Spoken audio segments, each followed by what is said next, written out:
Hey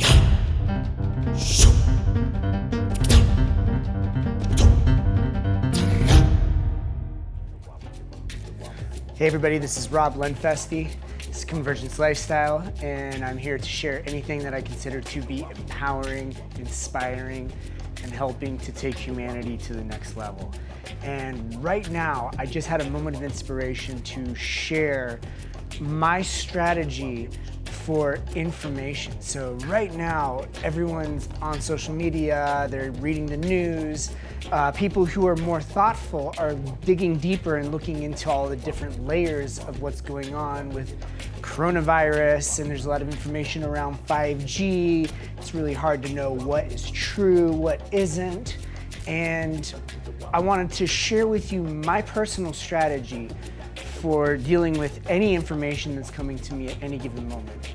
So what I do is I first and foremost decide what it is I am here to do and what my action strategy is to do it. So in this regard, it is to create my chocolate, to make my music, do my physical practices, do my spiritual, emotional, physical practices, teach the Wim Hof method, do the things that I do to help bring in a world that I want to give to my great-grandchildren. And so what I do relative to that is I look at all these pieces of information that come in, and I weigh them against my daily actions relative to what I'm doing in the world. So for example, if a piece of information, say that coronavirus is a conspiracy for this thing or the other thing, if that information, whether it's true or false or whatever, if it does not affect my day-to-day, moment-by-moment actions in creating what I am creating in the world right now, then I let it become part of the background noise. So one of the most important things that I like to teach and share with people, I did a video with Boogie Woogie Piano about this a few weeks ago, is that when we're practicing anything, it requires a lot of conscious effort. But when we learn something to a point where it exists in our subconscious and it becomes a part of our habitual natural world, we're able to do mind-blowing numbers of permutations and computations and all sorts of really complex things, thousands if not millions of separate little synchronized pieces of action fluidly. And if we were to actually try and use our mind to think those things through, then it wouldn't work. And I like to engage the consumption of any information and knowledge the same way.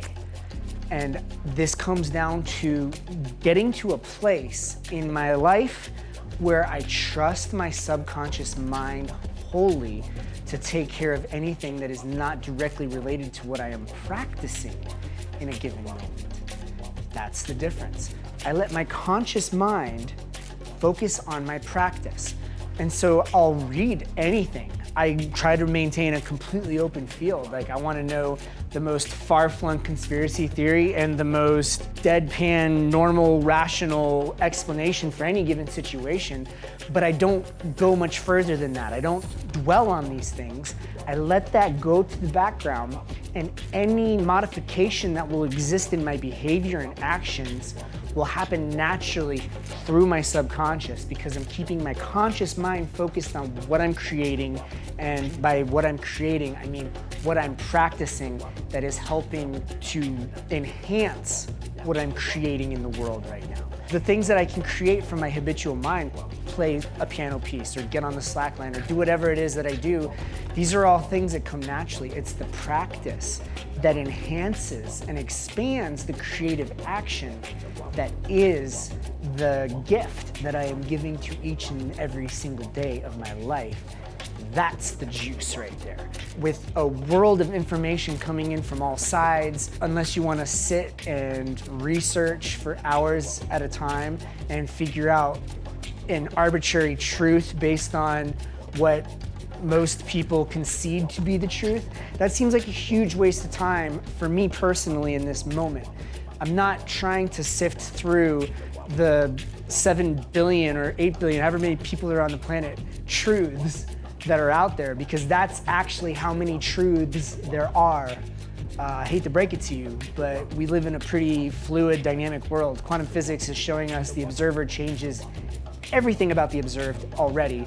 So anyone who feels like that their scientific idea of objective truth is the truth is full of it at this point. That's just even science at this point. And it doesn't matter. The only objective truths that matter to me are the experiential ones that influence my day-to-day life and have an effect on my actions and what I'm doing in the world. So in order to codify this a little bit, my strategy is to research any and every single facet and perspective of any subject matter that I'm interested in. So in this case, the COVID and all the different ideas people have around what and why and how. It's fascinating to me. So I'm gonna look into it, I'm gonna see what's there, and then B, I'm going to let all of that information be logged into my subconscious. I'm not going to dwell on it. I'm not going to waste time wondering whether this piece is true or that piece is true when I'm not going to actually spend my time and energy out there on the front lines trying to promote one truth or the other and mobilize people into some action relative to one truth or another. I don't need to. I let it go to the subconscious, then I return to my priorities being my creative practices, what I am sharing with the world, what I am creating. And I put my conscious mind and energy on that. Seems way more efficient, seems way more productive. And if any of the information that I have received from my researching of any given thing is valid or has an effect on my behavior, it's gonna happen naturally through the subconscious. And I'm going to trust my subconscious to make that decision because that's the part of my mind that's able to coordinate thousands of micro permutations and calculations and organize things in my world so efficiently. It's what allows me to play complex rhythms on the piano and have a conversation with you.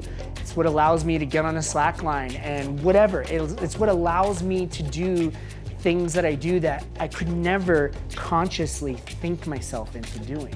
I used my conscious mind long ago to help stimulate and build those things into my habitual world where that much greater, exponentially more powerful part of my mind could take over and start doing the work. So the little tiny conscious mind, keep it focused on the creative things that you are doing in the world.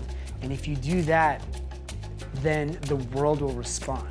The power with which you are functioning in the world will respond. Your efficaciousness at everything that you are doing in the world will respond. But if we take our little tiny itty bitty conscious mind and try to wrap it around a myriad of conflicting truths and realities, then we're just gonna sit in this little loop while we could be out there creating the world that we want to give to our children and to our grandchildren. So if you like this, subscribe. Got more of this coming. This is just stream of consciousness from me to you. Love you guys. I'm super happy to be able to share with you. We're gonna keep this thing going. Peace. Stay empowered.